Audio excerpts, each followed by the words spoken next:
Hello students. क्या आप जानते हो कि हमारे बॉडी के अंदर हर सेल के अंदर कितना ज़्यादा waste material, toxic substances, gaseous produce होती हैं? नहीं जानते? तो आज आपको यही बताऊंगा कि हमारी बॉडी के अंदर इतनी सारी टॉक्सिक सब्सटेंसेस प्रोड्यूस होते हैं, जैसे कि कार्बन डाइऑक्साइड आपने देखा है, यूरिया, यूरिक एसिड, है ना। अनडाइजेस्टेड फूड जो हम खाना खाते हैं उसमें से बहुत सारा ऐसा सब्सटेंस है जो हमारी बॉडी डाइजेस्ट नहीं कर सकती, या बहुत सारी हम सब्सटेंसेस जो लिक्विड फॉर्म में ले रहे हैं उसमें बहुत सारे टॉक्सिक सब्सटेंस हैं जो हमारी बॉडी को नहीं चाहिए। अब ये सब चीज़ें हमारी बॉडी के अंदर अगर नहीं चाहिए तो फिर ये कहाँ पे जाएंगी, है ना क्वेश्चन। तो अगर हम बात करिए जितने भी टॉक्सिक सब्सटेंसेस हैं तो ये हमारी बॉडी में हर टाइम एलिमिनेट होने चाहिए। अगर ये हमारी बॉडी से टॉक्सिक सब्सटेंस एलिमिनेट नहीं होते तो हमारी बॉडी को बहुत सारी डिजीज़ें लग सकती हैं और उसके कारण हमारे सेल जो है उनकी डेथ हो सकती है, हमारे ऑर्गन्स की डेथ हो सकती है और हमारी भी डेथ हो सकती है। लेकिन हमें डरना नहीं है, क्योंकि हमारी बॉडी जो है उसके अंदर बहुत सारे ऐसे ऑर्गन्स हैं जो हमें इन सभी चीज़ों से बचाते हैं। यानी कि हमारी बॉडी के अंदर जितना भी एक्सक्रीटरी प्रोडक्ट्स होंगे, यानी कि जितने भी वेस्ट मटेरियल प्रोड्यूस होंगे, उन सब वेस्ट मटेरियल को वो हमारी बॉडी से एलिमिनेट करेंगे। हाँ, तो मैं हरप्रीत सिंह, बायोलॉजी टीचर। आज हम इसी टॉपिक को डिस्कस करेंगे जो 10th का टॉपिक है, लाइफ प्रोसेस है, और टॉपिक का नाम है दैट इज एक्सक्रीशन। तो हम एक्सक्रीशन के अंदर कौन कौन से टॉपिक को डील करेंगे, तो सबसे पहले हम वो देख लेते हैं। तो जैसे हम यहाँ पे देख रहे हो, तो सबसे पहले हम पढ़ेंगे कि एक्सक्रीशन है क्या। Okay, the process of excretion, इसकी डेफिनेशन के बारे में समझेंगे। फिर हम बात करेंगे कि एक्सक्रीटरी ऑर्गन्स कौन कौन से होते हैं, कौन से हमारी बॉडी के अंदर ऐसे ऑर्गन्स हैं जो हमारी बॉडी से एक्सक्रीटरी प्रोडक्ट को, यानी कि वेस्ट मटेरियल को रिमूव करते हैं बॉडी से, वो भी हम देखेंगे। फिर हम बात करेंगे कि ऐसे कौन कौन से एक्सक्रीटरी प्रोडक्ट्स हैं जो हमारी बॉडी के अंदर प्रोड्यूस होते हैं। ओके, फिर हम बात करेंगे थोड़ा सा डिटेल में कि हमारी बॉडी के जो एक्सक्रीटरी ऑर्गन्स उनका रोल देखेंगे थोड़ा सा डिटेल में, जैसे कि the role of skin in excretion, role of small intestine and in excretion, role of liver in excretion, role of lungs in excretion, and then role of kidney in excretion, है ना। कितने सारे organ, तो मजा आएगा इस topic में। तो हम देखेंगे इन सभी क्वेश्चंस को डील करेंगे आज के इस अपने टॉपिक के अंदर, आज के लेक्चर के अंदर। तो विदाउट वेस्टिंग टाइम अब हम स्टार्ट करते हैं from the definition of excretion. तो अगर हम एक्सक्रीशन की बात करें, एक्सक्रीशन है क्या। सो एक्सक्रीशन का अगर जनरल वर्ड मीनिंग देखें तो means the process of removal of non gaseous waste material of metabolism from the body of an organism, यानी कि हमारी बॉडी के अंदर जो भी नॉन गैसियस सब्सटेंसेज होते हैं, गैस की फॉर्म में नहीं, जो नॉन गैसियस सब्सटेंसेज हमारी बॉडी से रिलीज हो रहे हैं। लेकिन अब बात आती है कि वो वेस्ट आया कहाँ से, तो वो प्रोडक्ट होते हैं हमारी बॉडी के मेटाबॉलिज्म का, यानी कि जब भी हम किसी चीज को लेते हैं बॉडी के अंदर, हमारी बॉडी के अंदर रिएक्शंस होती हैं। ओके, कैटाबॉलिज्म, एनाबॉलिज्म, यानी कि कुछ न कुछ टूटता है, कुछ बनता है। तो उस दौरान हमारी बॉडी के अंदर बहुत सारे ऐसे प्रोडक्ट निकल के आते हैं जो हम ले तो लेते हैं, लेकिन हमारी बॉडी को वो जरूरत नहीं होती। अगर हमारी बॉडी को, हमारे सेल को, हमारे ऑर्गन्स को उनकी ज़रूरत नहीं है, क्यों? क्योंकि वो हमारी बॉडी के लिए टॉक्सिक सब्सटेंसेस हैं, तो फिर क्या होगा, तो वो हमारी बॉडी में डिजीज कर सकते हैं। तो अब क्या होगा, वो टॉक्सिक सब्सटेंसेस डिफरेंट ऑर्गन्स में जाएंगे, किसके लिए? एलिमिनेशन के लिए, रिमूव होने के लिए, क्योंकि हर एक वेस्ट मटेरियल, टॉक्सिक सब्सटेंस एक ऑर्गन रिमूव नहीं करता है। इसके लिए हमारी बॉडी के अंदर बहुत अलग अलग तरह के ऑर्गन्स हैं जो रिमूव करते हैं, जो हम आगे आपको बताएंगे।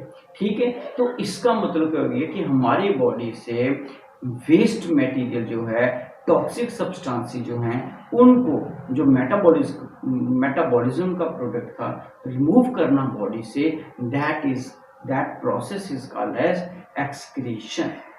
okay, and the waste material that is eliminated from the body is called as excretory product। तो वो हमारे excretory product होंगे। जैसे कि अगर हम बात करें हमारी बॉडी के अंदर excretory product कौन कौन सी, जैसे फर्स्ट अगर हम बात करें तो हमारी बात करें स्वेट, तो स्वेट जो है वो एक एक्सक्रीटरी प्रोडक्ट है। तो जब भी हम कोई वार्म अप करते हैं, एक्सरसाइज करते हैं, तो हम देखते हैं कि हमारी बॉडी से स्वेट रिलीज होता है। तो वो स्वेट के अंदर क्या होता है, बहुत सारे साल्ट होंगे जो हमारी बॉडी एक्सेस में थे और हमारी बॉडी को नहीं चाहिए थे, इसे उसको रिमूव किया। So that is the first product. जब भी हम अपने सांस को छोड़ते हैं, दैट इज ब्रीद आउट करते हैं, एक्सलेशन करते हैं, तो जब भी ऐसा होता है तो हम क्या करते हैं, कार्बन डाइऑक्साइड को रिमूव करते हैं, रिलीज करते हैं बॉडी से। That is also excretory product जो लंग्स रिमूव कर रहे हैं। इसी तरह से जब हम कोई चीज को खाते हैं, कुछ भी फूड मटेरियल लेते हैं, तो वो फूड मटेरियल जो हम लेते हैं ड्यूरिंग इंजेक्शन, तो वो हमारी बॉडी के अंदर क्या होता है, उसमें वो सारा जो अनवांटेड मटेरियल होता है जो हमारी बॉडी को नहीं चाहिए, तो हम फीकल मैटर की फॉर्म में हमारी बॉडी से रिमूव हो जाता है थ्रू एनस, इजंट इट। वो भी क्या है, एक हमारी बॉडी का प्रोडक्ट है, एक्सक्रीटरी प्रोडक्ट है। वो अलग बात, हम उसको इजेशन में रख देते हैं। नेक्स्ट अगर हम बात करें हमारी बॉडी, जब भी हमारी बॉडी के अंदर यूरिया, यूरिक एसिड, ऐसे कोई भी नाइट्रोजीनियस प्रोडक्ट प्रोड्यूस होते हैं, तब हमारी बॉडी क्या करती है, उसको रिमूव करती है थ्रू किडनी। तो किडनी क्या हो गया, ऑर्गन हो गया, और जो ये यूरिया, यूरिक एसिड या और भी टॉक्सिक जो यूरिन से रिमूव हो रहे हैं, तो that is called excretory product. So इस तरह से हमारी बॉडी में बहुत सारे एक्सक्रीटरी प्रोडक्ट हैं जो रिमूव होते हैं, और इन्हीं से एसोसिएटेड बहुत सारे ऑर्गन भी हैं जो इनको रिमूव करते हैं। और जो ऑर्गन इनको रिमूव करते हैं, इन टॉक्सिक सब्सटेंसेस को, इन वेस्ट मटेरियल को, हम उनको नाम देते हैं एक्सक्रीटरी ऑर्गन्स। सो अभी तक हमने क्या पढ़ा, हमने पढ़ा एक्सक्रीशन क्या है, that is the process of removal of waste material, toxic substances from the body, that is a product of metabolism of the organism या from the organism. Then second is excretory organs क्या है, तो मैंने बोला excretory organs कौन से हो गए, हमारे पास अलग अलग तरह के excretory organ है। हमने बात की स्किन की, हमने बात की किडनी की, हमने बात की स्मॉल इंटेस्टाइन की बात की, फिर हमने बात की लीवर की, फिर हमने बात की लंग्स की। तो ये जो थे हमारे पास क्या आगे, दैट इज एक्सक्रीटरी ऑर्गन। फिर हमने बात किया एक्सक्रीटरी प्रोडक्ट्स कौन कौन से हैं। सो एक्सक्रीटरी प्रोडक्ट की अगर बात करें, सो वो स्वेट हो गया जो स्किन रिमूव कर रही है, that is waste material, undigested food faecal matter की फॉर्म में जो एनएस से रिमूव हो रहा है। फिर हमें यूरिया, यूरिक एसिड जो नाइट्रोजीनियस सब्सटेंसेस हैं हमारे यूरिया के थ्रू रिमूव हो रहे हैं, किडनी कर रही है। फिर हमने बात की कार्बन डाइऑक्साइड जो हमारे लंग्स रिमूव कर रहे हैं, और लीवर का भी नाम लिया, तो लीवर एज सच काम नहीं करेगा किसी भी प्रोडक्ट को रिमूव करने का। हाँ, जो भी आप टॉक्सिक सब्सटेंस लेते हो, बहुत ही जो टॉक्सिक होगा उसको लीस्ट टॉक्सिक में कन्वर्ट करेगा। जैसे अमोनिया चला गया तो उसको यूरिया में कन्वर्ट करना है, तो वो काम कौन करता है हमारा, दैट इज लीवर। तो लीवर क्या करता है, आप जितना भी टॉक्सिक सब्सटेंस उसको लेस टॉक्सिक में कन्वर्ट करने का काम करेगा, ओके, ताकि हमारी बॉडी को किसी भी तरह का डायरेक्ट कोई भी लॉस ना हो। सो ये था एक छोटा सा इंट्रोडक्शन, एक्सक्रीशन है क्या। अब हम बात करेंगे एक एक करके जितने भी एक्सक्रीटरी ऑर्गन्स है वो किस तरह से काम करते हैं उनके बारे में। ओके स्टूडेंट्स, अब हम बात करेंगे role of different organ in excretion. तो सबसे पहले हम बात करेंगे role of skin in excretion. तो ये मैं समझाऊंगा आपको with the help of diagram, ताकि आपको जो डायग्राम है वो आपके सामने हो और आप वहां से देख सको किस तरह से एक्सक्रीशन होता है। तो सबसे पहले मैं यहाँ पे एक स्लाइड लगा रहा हूँ, दैट इज स्किन की, तो वहां से आप देख सकते हो। तो यहाँ पे आपके सामने स्लाइड है स्किन की। तो यहाँ पर अगर आप देखोगे कि role of skin in excretion, so the skin behave as an organ of excretion due to the presence of sweat glands in it. तो जैसा आप यहाँ पे देख रहे हो, तो जो स्वेट ग्लैंड होता है वो स्किन के अंदर प्रेजेंट होता है। The sweat glands eliminate water, urea, some salts from the blood and excrete them on the surface of the skin। तो अगर आप यहाँ से देखें तो ये जो ब्लड वेसल्स होते हैं, यहाँ पे जितना भी हमारे पास यूरिया, वाटर, एक्स्ट्रा साल्ट होगा, वो सारे का सारा इस ग्लैंड के अंदर चला जाएगा। और ग्लैंड पता ही है क्या है, ये थैली होती है ना, सैक लाइक स्ट्रक्चर है। और जब भी हमारी बॉडी का टेम्परेचर बढ़ेगा तो टेम्परेचर बढ़ने से क्या होगा, हमारे यहाँ पे मस्कुलर एक्सरसाइज करने से या किसी भी ढंग से जब टेम्परेचर बढ़ता है तो इससे क्या होगा, हमारे जो स्वेट ग्लैंड है उनमें एक स्टिमुलस मिलेगा। और स्टिमुलस मिलने से और इस स्वेट ग्लैंड से जो इसकी पाइप है वहां से बाहर क्या आ जाएगा, ये स्वेट आ जाएगा। और इस स्वेट के अंदर क्या होगा, हमारे वाटर, यूरिया या फिर और भी साल्ट वगैरह होंगे। ठीक है, अब जब भी evaporation of sweat make the skin cool and helps to maintain a constant internal body temperature। यानी कि जब भी ये स्वेट हमारी बॉडी के अंदर आएगा, हमारी सरफेस पे आएगा, तो उसके बाद क्या होगा कि हमारी जो स्किन की सरफेस होती है वहां पे evaporation होगा। और उस evaporation से जब भी evaporation होगा तो हमारी स्किन जो होगी वो कूल हो जाएगी। ये हेमियोस्टेसिस को मेंटेन करता है, यानी कि हमारी बॉडी का जो टेम्परेचर होता है उसको मेंटेन करने में भी मदद करेगा। This is the role of the skin, है ना, कितना इंपॉर्टेंट है, किस तरह से जो स्किन है वो रोल प्ले करती है। अब हम बात करेंगे role of intestine in the excretion की। इंटेस्टाइन जो है हमारी आंतड़ियां जो है हमारी बॉडी की, वो किस तरह से रोल प्ले करती हैं एक्सक्रीशन के लिए। तो फिर से आपके सामने एक स्लाइड है, आप इस स्लाइड को ध्यान से देखेंगे और मैं आपको बताऊंगा, शायद मैंने आपको डाइजेस्टिव सिस्टम में भी बताया था। तो अगर हम यहाँ पे बात करें, अगर the intestine has a lining of epithelial cells which excrete certain salts, for instance those of iron and calcium। तो आपको भी पता है कि हमारे जो इंटेस्टाइन होती है उसके ऊपर एक लाइनिंग होती है, सरफेस के ऊपर लाइनिंग और एपिथेलियल सेल्स होते हैं। और वो एपिथेलियल सेल क्या एक्सक्रीट करेंगे, साल्ट को करेंगे, जैसे कि आयरन, कैल्शियम। और ये जो साल्ट्स होते हैं, these salts are excreted along with the faecal matter. यानी कि जब भी हम अपनी बॉडी से रिमूव करते हैं फीकल मैटर जो हमारी इंटेस्टाइन से होते हुए एनस से बाहर जाएगा, तो उस फीकल मैटर के अंदर जो हमारी बॉडी के हमें साल्ट नहीं चाहिए, वो साल्ट, एक्स्ट्रा साल्ट उस फीकल मैटर के साथ ही बाहर चल जाएंगे। लेकिन ज्यादातर हम this method of excretion is better referred as egestion, ज्यादातर हम इसको ईजेशन का नाम देते हैं। Okay, this is the second role of the intestine in excretion. अब हम बात करेंगे third, that is role of lungs in excretion. Lungs का क्या रोल है, तो आपको पता ही है कि जो लंग्स हैं वो बड़ा ही इंपॉर्टेंट रोल प्ले करते हैं एक्सक्रीशन के लिए। यानी कि हमारी बॉडी के अंदर जो कार्बन डाइऑक्साइड है उसको एलिमिनेट करना बड़ा ही इंपॉर्टेंट है, अदरवाइज वो सेल के अंदर क्या करेगा, वो हमारे सेल के अंदर बहुत सारी टॉक्सिसिटी कर सकता है। उसको रिमूव करने का काम किसका है, लंग्स का। लंग्स हमेशा क्या करते हैं, ब्लड के कांटेक्ट में होते हैं। जब भी हम ऑक्सीजन लेते हैं तो वो ऑक्सीजन ब्लड के थ्रू सेल तक जाएगी। अब सेल के अंदर वही ऑक्सीजन जो है वो रेस्पिरेशन करेंगे, जिसको बोलते हो सेलुलर रेस्पिरेशन, और उस दौरान हमें एनर्जी मिलती है। लेकिन साथ ही साथ वहाँ पे कार्बन डाइऑक्साइड भी प्रोड्यूस होगी, और उस कार्बन डाइऑक्साइड को फिर वही ब्लड जो है वापस लेके आएगा, है ना, आरबीसी लेके आएंगे और लंग्स को दे देंगे। और वो लंग्स क्या करेंगे, फोर्सफुली उसको आउटसाइड द बॉडी इन्वायरमेंट के अंदर रिलीज कर देंगे। ठीक है, जिसको हम बोलते हैं ब्रीथ आउट। इस तरह से हमने देखा कि जो लंग्स हैं वो एक्सक्रीट कर रहे हैं किसको, कार्बन डाइऑक्साइड को, जो कि हमारी बॉडी के लिए टॉक्सिक होगा। This is the role of the lungs in the excretion. ये आपने देख लिया यहाँ पे।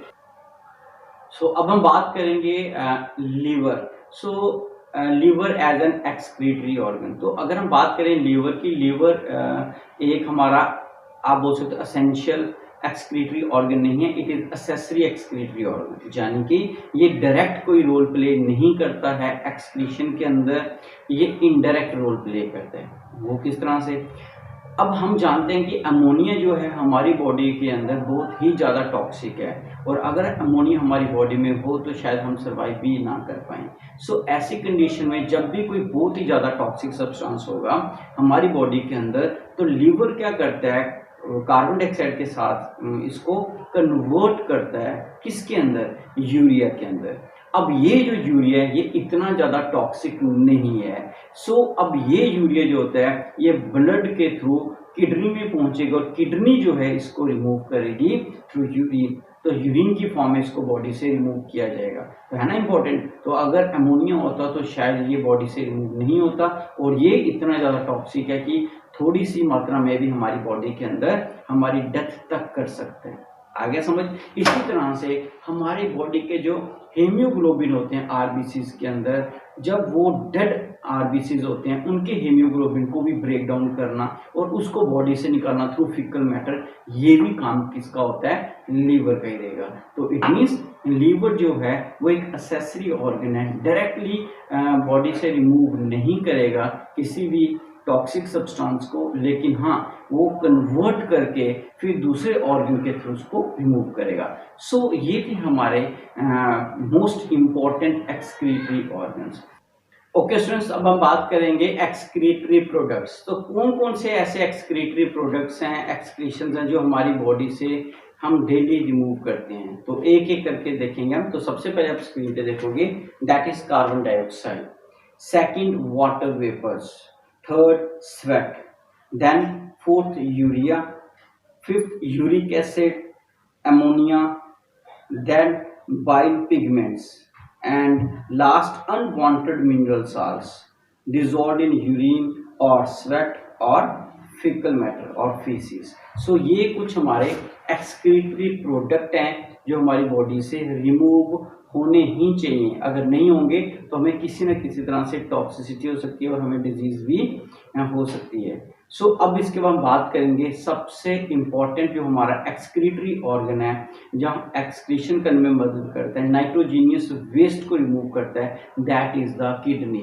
तो हम अब बात करेंगे with the help of diagram, and that is structure of kidney. Kidney के स्ट्रक्चर की बात करेंगे, पूरा हमारा जो यूरिनोजेनिटल ट्रैक्ट है उसके बारे में बात करेंगे, उसमें क्या क्या आएगा उस सबको हम यहाँ पे डिटेल में बात करेंगे। तो यूरिनरी जो हमारा ट्रैक्ट है या हमारा यूरिनरी सिस्टम है वो किससे बना हुआ है? चार हमारे डिफरेंट ऑर्गन से। First is the kidney, second is the ureter, third is the urinary bladder, and fourth is the urethra. So these four organs constitute urinary tract or excretory organ that remove nitrogenous waste in the form of urine। तो ये था जिसको आज हम discuss करेंगे अभी आगे। So as far as kidney is concerned, तो जैसे आपको वहाँ पे दिख रहा है, बिल्कुल क्लियर कट दिख रहा है यहाँ पे। So they are two in number. तो अगर नंबर की बात करें, so they are two in number. So this is first kidney and this is the second kidney, first point. So number की बात करें, 2 नंबर में है। अगर हम इनके पोजीशन की बात करें, कहाँ पे प्रेजेंट है ये? So they are present in the abdomen. जैसे आप देख पा रहे हो यहाँ पे, ये हमारा एब्डोमेन है पूरा, और इस एब्डोमेन के बीच में ही ये प्रेजेंट है। सो it is present in the abdomen. तो एब्डोमेन में कहाँ पे होगा? आपको पता है आपकी वर्टिब्रल कॉलम है ना, रीढ़ की हड्डी जो होती है उसके दोनों साइड पे होगा। तो मान लो कि ये आपको ये सेंटर में यहाँ पे रीढ़ की हड्डी होगी पीछे वाली साइड, तो इसके लेफ्ट और राइट साइड में ये प्रेजेंट होंगे। और अगर हम देखें इनकी लोकेशन देखें कहाँ पे सिचुएटेड है, तो ये थोड़ा सा एक दूसरे से इक्वल लेवल पे नहीं होती हैं। जो एक हमारी किडनी होगी, ऐसे यहाँ पे देखोगे, दिस किडनी जो हमारी कौन सी किडनी आ गई है? This is the left kidney. So left kidney is little bit at higher position than that of the right kidney. तो राइट किडनी जो है वो थोड़ी सी, बिल्कुल थोड़ी सी नीचे होगी as comparison to the left kidney. तो ये आगे इनकी पोजीशन की बात, कहाँ पे सिचुएट। ओके स्टूडेंट, अब हम बात करेंगे डायमेंशन की। So as for a dimension is concern, the size of the kidney is 10 centimetre in length. So इसकी जो लेंथ है वो टोटल 10 सेंटीमीटर रहेगी, यहाँ से लेके यहाँ तक, जैसे आपको दिख रहा है। और अगर हम पे यहाँ से लेके यहाँ तक अगर हम देखते हैं, दिस इज़ टोटल 5 सेंटीमीटर। सो ये रहेगा आपका 5 centimetre and this is 10 centimetre. तो ये इसका टोटल डायमेंशन रहेगा। ओके, अब हम बात करते हैं इसकी सरफेस। तो अगर हम यहाँ पे क्लियर कट देख रहे हैं, यहाँ पे क्या दिखेंगे आपको? So it has 2 surfaces, one is outer surface, one is inner surface. The outer surface is the convex. जैसे अब यहाँ पे देख रहे हो ये जो बाहर वाली सरफेस है ये क्या है, कन्वेक्स है। यहाँ पे आप देखोगे बाहर की तरफ निकली हुई है, दिस इज द कन्वेक्स। लेकिन अगर आप अंदर वाली साइड देखोगे, so the inner surface is the concave. So ये कनकेव सरफेस और आउटर क्या होगी, कन्वेक्स सरफेसिस। तो यहाँ पे भी डिफरेंस है।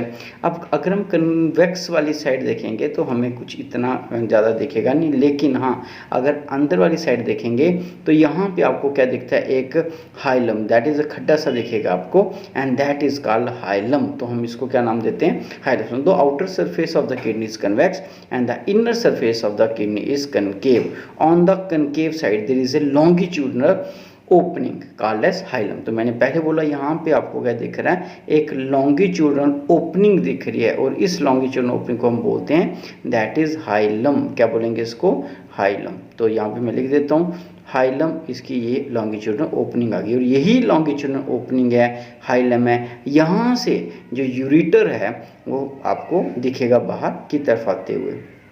तो क्योंकि हमें किडनी का हर एक स्ट्रक्चर को समझना है, तो ये था कि अगर हम किडनी को देख रहे हैं, उसकी सेक्शन देख रहे हैं, तो हमें क्या क्या दिखेगा। तो अगर हम इसकी शेप की बात करें तो इसकी शेप वैसे ही है जैसे बीन शेप। आपने राजमा का दाना देखा होगा, है ना, सीड देखा होगा, तो वैसा ही है, पूरा का पूरा आपका कलर भी वैसा दिखेगा, उसकी शेप भी वैसे दिखेगी। सो इट इज़ बीन शेप। तो ये बीन की तरह आपको दिखेगा। अब हम इसके अंदर चलते हैं और अंदर देखते हैं अंदर हमें क्या क्या दिखेगा। Internally kidney is divided into 2 parts. तो किडनी को अंदर से 2 पार्ट में डिवाइड किया गया। जैसे हम इस सेक्शन में अगर हम देखें तो हमें क्लियर कट दिखेगा। सो ये जो पोर्शन है ये वाला आपको दिख रहा है, this portion is called the internal portion, inner side, and this portion is called external side. तो अंदर से भी हमने इसको 2 पार्ट में डिवाइड किया है। जो अंदर वाला पार्ट है, this portion is called as renal medulla, okay, and this outer side is called as outer renal cortex. तो हम इसको बोलते हैं cortex, and this is called medulla. तो अंदर से हमने 2 पार्ट में इसको डिवाइड किया। अब अगर हम यहाँ पे देखेंगे कहाँ पे, आउटर कॉर्टेक्स में, तो यहाँ पे हमें एक पिरामिड लाइक स्ट्रक्चर दिखेंगे, ट्रायंगल शेप स्ट्रक्चर दिखेंगे। इस तरह के स्ट्रक्चर्स होंगे यहाँ पे, इस तरह के। सो ये जो स्ट्रक्चर्स हैं इनको आप बोलते हो पिरामिड्स, ओके। सो ये पिरामिड आगे यहाँ पे हमें दिखेंगे, इस तरह के बहुत सारे पिरामिड्स होंगे यहाँ पे। अब ये जो पिरामिड्स है यहाँ पे, ये पिरामिड ओपन होते हैं कहाँ पे, ये होंगे मेडुला के अंदर। कॉर्टेक्स से स्टार्ट हो रहे हैं, मेडुला में ये कंप्लीट हो रहे हैं। सो ये जो हमें दिख रहे हैं पिरामिड्स, ये पिरामिड आगे जाके छोटी सी पाइप होती है, उन पाइप में जाके ओपन करेंगे। और ये जो पाइप्स होंगी इनका फंक्शन मैं आगे बताऊंगा आपको। इनको आप बोलते हो दैट इज माइनर कैलिक्स। तो ये जो पाइप है this is called minor calyx. तो यहाँ पे जो बनाया माइनर कैलिक्स, ओके। फिर यही माइनर कैलिक्स, इसकी भी हर एक पिरामिड की एक अपनी माइनर कैलिक्स होगी, इनकी भी एक अपनी माइनर कैलिक्स होगी। So these minor calyx they connected with one another and they form a large tube like structures, large pipe like structures, और इनको आप बोलोगे दैट इज मेजर कैलिक्स। यानी कि एक छोटी नाली जो है हर एक पिरामिड से आएगी, वो दूसरे पिरामिड के साथ मिलके एक बड़ी बनाएगी स्ट्रक्चर, और वो जो बड़ा स्ट्रक्चर होगा वो बड़ी नाली होगी जिसको हम कैलिक्स का नाम देते हैं, उसको आप बोलते हो मेजर कैलिक्स। इट मीन्स यहाँ पे अगर बनाऊँ तो सबसे पहले हमारे पास होगा दैट इज़ पिरामिड। इस तरह से ये पिरामिड आ गया। अब इस पिरामिड की होगी माइनर कैलिक्स। इसी तरह से यहाँ पे भी एक पिरामिड होगा, उसकी भी क्या होगी, अपनी एक माइनर कैलिक्स होगी।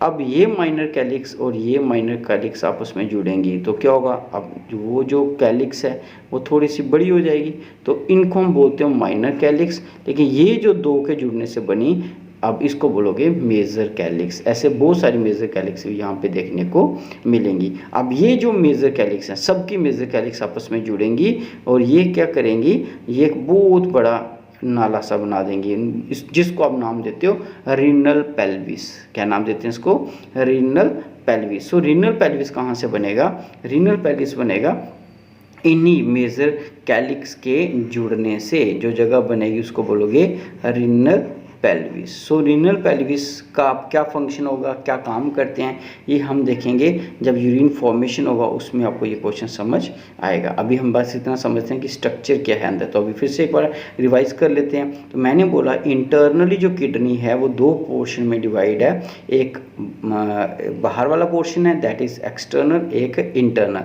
तो ये जो अंदर वाला पोर्शन है, इनर पोर्शन, इसको आप बोलते हो मेडुला, और ये जो बाहर वाला पोर्शन इसको बोलते हो कॉर्टेक्स। तो कॉर्टेक्स के अंदर पिरामिड्स होते हैं और वो पिरामिड की छोटी छोटी पाइप्स होंगी जिनको कैलिक्स बोलते हैं, माइनर कैलिक्स। वो माइनर कैलिक्स आपस में जुड़ेंगी तो मेजर कैलिक्स बनेगा, और जो मेजर कैलिक्स आपस में सारी जुड़ती हैं तो बहुत बड़ा आगे क्या बनेगा, पेल्विस बनेगा, that is called renal pelvis. Okay, और वो रीनल पेल्विस से निकल के बाहर क्या आएगी, एक पाइप आएगी, और उसी पाइप का बोलते हो that is ureter. It means ये जो यूरिटर बाहर आ रहा है ये रीनल पेल्विस से ही बाहर आएगा। आगे समझ। सो ये था हमारा structure of kidney. Okay students, अब हम बात करेंगे second organ of urinary system that is ureter. तो यूरिटर क्या है सबसे पहले बात करेंगे। तो यूरिटर का नंबर की बात करें so it is 2 in number, 1 and 2। So both are connected to the kidneys, तो ये किडनी से कनेक्टेड हैं। तो अब बात करते हैं ये है क्या। सो ये थ्रेड लाइक स्ट्रक्चर्स हैं, मस्क्यूलर स्ट्रक्चर्स हैं, मसल्स हैं इसके अंदर जो थोड़े से एक्सटेंशन करते हैं, फ्लेक्सिबल टाइप के थोड़े से स्ट्रक्चर्स हैं, पाइप हैं जिसके अंदर क्या होगा यूरिन पास आउट करने में मदद करते हैं। So it is connected to the kidney. तो ये किडनी से बाहर आता है फ्रॉम द हाइलम, जैसे मैंने पहले बोला था। और कहाँ से, रीनल पेल्विस से। तो रीनल पेल्विस से ही ये आ रहा है और स्ट्रक्चर यहाँ से बाहर आ रहा है किडनी के, इस पोर्शन को आप बोलते हो हाइलम। सो यहाँ से स्ट्रक्चर दोनों ही बाहर आएंगे, दोनों जो हमारे यूरिटर्स हैं वो बाहर आएंगे। मस्कुलर हैं, मस्कुलर इसलिए हैं क्योंकि यहाँ से क्या होता है इनको कभी एक्सटेंशन भी करनी है, कॉन्ट्रैक्शन भी करनी है। और इनके अंदर एक बहुत ही इंपॉर्टेंट वेव होती है that is called wave of contraction. तो वेव ऑफ कॉन्ट्रैक्शन से क्या होता है कि ये जो यूरिन होता है किडनी के अंदर, यहाँ पे जो यूरिन होगा उस यूरिन को वेव ऑफ कॉन्ट्रैक्शन से ही यहाँ से वो पास ऑन करके कहाँ पे लेके आएगा, दैट इज यूरिनरी ब्लैडर के अंदर। इट मीन्स जो हम यूरिन पास आउट करते हैं जो किडनी में था, वहाँ से उसको यूरिनरी ब्लैडर के अंदर अगर कोई लाने वाला है तो वो है that is ureter. So that is the function of the ureter, यही फंक्शन होता है यूरिटर का। ओके, अब हम यूरिटर के बाद बात करेंगे third part of the urinary system that is called bladder, urinary bladder. So urinary bladder क्या है? So urinary bladder is a sac like structure, जैसे एक बैलून होते हैं, है ना, एक्सटेंशंस होती है उसके अंदर, जैसे जैसे उसके अंदर हम पानी डालते हैं तो वो भी थोड़ा सा एक्सपैंड करता है, तो वैसे ही हमारा यूरिनरी ब्लैडर भी होता है। तो ये इसका मेन काम क्या होता है? इसका मेन काम होता है कि जो भी यूरिन यूरिनरी यूरिटर से आएगा, ड्रॉप बाय ड्रॉप आएगा, तो वो इकट्ठा नहीं आता है, ड्रॉप बाय ड्रॉप, तो उसको स्टोर करके रखना है। कब तक स्टोर करके रखना है? जब तक कि कोई भी ह्यूमन उसको रिलीज़ ना करे, तब तक इसको स्टोर करके रखना है इसने अपने पास। और इसकी प्रॉपर्टी होती है ये काफ़ी एक्सटेंसिबल होता है, ये इसको एक्सपेंड कर सकता है ताकि किसी भी तरह का लॉस ना हो। लेकिन इसका जो कंट्रोल होता है वो ब्रेन के अंदर होगा।